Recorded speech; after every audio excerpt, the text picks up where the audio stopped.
My name is Maria, and I'm 23 years old. I'm a housewife. My husband, Ted, is 25. We met in college when I was a junior and he was a senior. We first became friends after meeting at a party and started dating. The year I graduated, he proposed to me. I loved him, so I happily said yes. I was excited to marry the man I loved and have a happy life together. But things didn't turn out the way I expected. After our wedding, we moved in with his parents, and from the start, my mother-in-law didn't like me. She complained about my cooking and said it was terrible. "You can't even cook rice properly," she would say. No matter how much I cleaned, she would find dust somewhere and make me do it again. Nothing I did was ever good enough for her.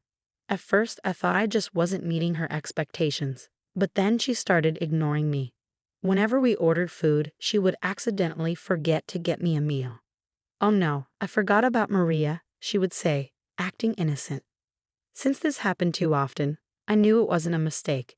My father-in-law never noticed, and I had to find food for myself. I asked Ted what he thought. "Ted, do you think your mom dislikes me?" "You're overthinking." "My mom wouldn't dislike you," he said, sounding annoyed.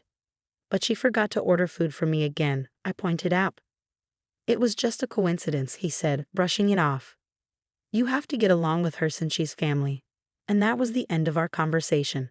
One day, as we passed each other, my mother-in-law pushed me and said, "Oh my, I didn't see this big piece of trash. I should throw it out." She looked at me like I was nothing. That's when I knew for sure she had been treating me badly on purpose.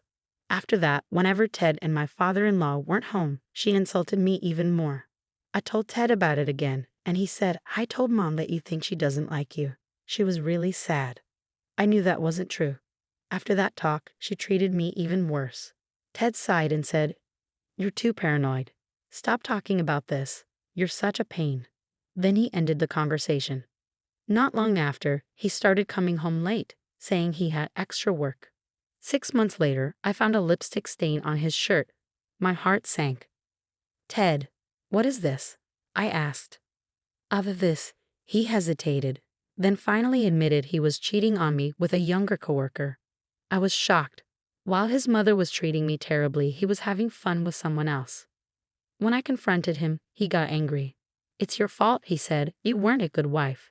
Hearing that, I felt my love for him disappear. I could never forgive him after that. So I decided to divorce him and go back to my parents' house. My mother-in-law and Ted couldn't believe I wanted a divorce just because of one affair and some complaints. But thanks to my father-in-law, who kept them in check, the divorce went through smoothly.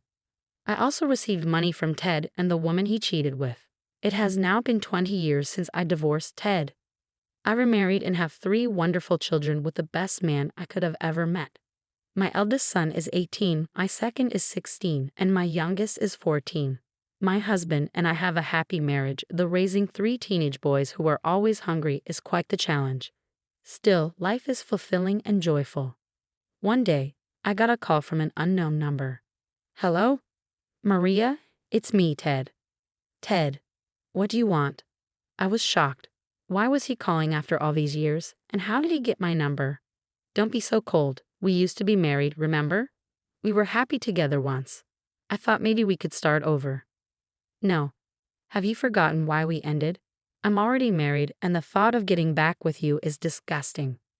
I hung up and blocked his number right away. I thought that was the end of it, but I was wrong. A few days later, while I was cooking, the doorbell rang. It kept ringing nonstop, followed by loud banging. "Maria, I know you're in there. Open up. Why are you making us wait?" It was Ted and his mother, yelling and pounding on my door. Their voices were so loud that my neighbors came outside to see what was happening. "Divorce your husband and marry me again, and give me back my alimony. Maria, don't be selfish. Your father-in-law took care of you for so long. It's your turn to come back and take care of him." Hearing the noise, my sons came out of their rooms. "What's going on, Mom? Are they calling your name? Is that your ex-husband and his mother? You divorced them already." "We'll handle this, Mom. But rest in the back." "Don't worry, we got this," they assured me as they walked toward the door. "Who are you? What do you want with our mother?" my eldest son demanded. Suddenly, the yelling turned into screams. Worried, I hurried to check. I found my sons holding Ted and his mother down. Take it easy, boys. You're in the judo and rugby clubs, I reminded them. We know, we're going easy on them, my son said. I wasn't worried about my boys getting hurt. I was more concerned they might seriously injure Ted and his mother. At my request, my son let Ted go. Ted groaned in pain. Ouch. How dare you hurt me? I'm calling the police. Go ahead, my son said calmly. Ted pulled out his phone and called the police. A few minutes later, a police car arrived. As soon as the officers got out, Ted and his mother started crying. When I came to talk to my ex-wife, these guys attacked me. They assaulted us. I was scared because I was suddenly surrounded by 3 big men. Officer, do something. Arrest these kids. Ted cried. One of the police officers turned to me. Maria, is that true? Oh, Ted and his mother looked confused when they heard the officer call me by name. My ex-husband and his mother came to my house, banging on the door and causing a scene. My sons only went to check on them, I explained. Dad, we just held them down because they were acting crazy. We didn't do anything else, my eldest son added. That's right, my second son agreed. One of the officers who had arrived was actually my current husband. He's a police officer. When Ted and his mother realized this, Ted shouted, "Hey, that's not fair. You're just defending your son because he's yours. That's abuse of power." They kept trying to twist the situation, but my husband stayed calm. He knew our sons were telling the truth, but since both sides had different stories, he had to handle things fairly. As he was thinking about what to do, our neighbors, who had seen everything, spoke up. Your sons did nothing wrong.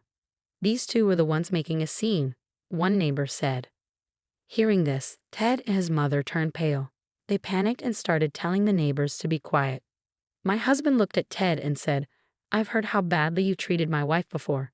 I think it's best if we continue this conversation at the police station. And with that, Ted and his mother were put into separate police cars and taken away. Later, I found out the real reason behind their sudden visit. My ex-father-in-law had dementia, and they wanted me to take care of him. On top of that, they also wanted me to return the alimony money. It was unbelievable.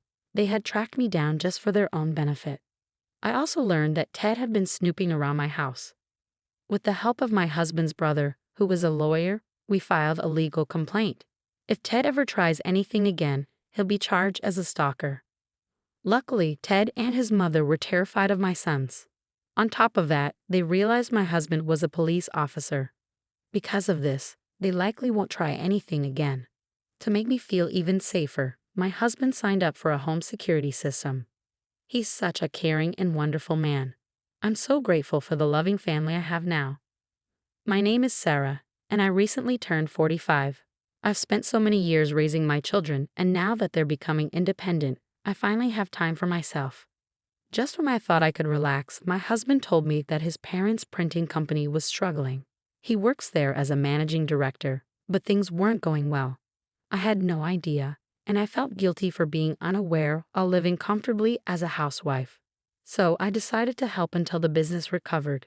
It was tough learning something new, but my father-in-law patiently taught me. Before long, I was able to do the work on my own. I'm really sorry we had to ask for your help. I don't even know how things got this bad, my father-in-law said, looking worried. Hearing that, I wanted to do whatever I could to support him. Every day from morning until night, I worked hard alongside my father-in-law. We were always busy making deliveries. I didn't mind the hard work because I was only helping to rebuild the business. I just wanted to support my father-in-law, who was struggling. But as time passed, I started to wonder about my mother-in-law and my husband. My mother-in-law sat at her desk, watching TV or reading magazines. She said she needed to answer the phone, but she often left to go to the salon or spa, then went shopping and came home with lots of bags. My husband left for work every day, but he never seemed to bring in any sales. At night, instead of helping, he just sat and talked with his mother. It seemed like my father-in-law was the only one actually taking orders over the phone. While my father-in-law and I were running around, working nonstop, my husband and mother-in-law were just relaxing. I couldn't ignore it anymore, so I asked my husband, "Where do you go every day? You never bring in any sales. Your mother just sits around too. We're all working so hard, we don't even have time to eat lunch. We could really use some help." My husband got angry. Don't act like you know everything just because you helped a little. Sales aren't the only part of business.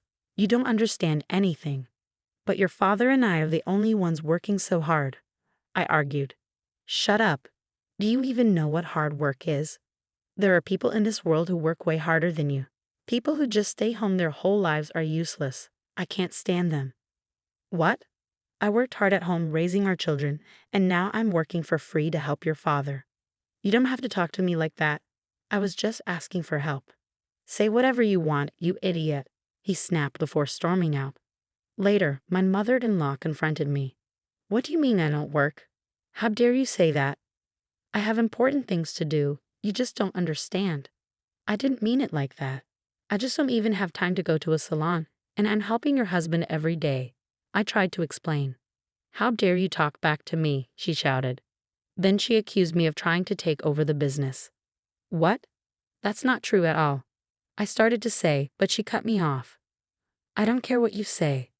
I looked at my husband, hoping he would defend me. But instead he sneered, you sure have a big mouth.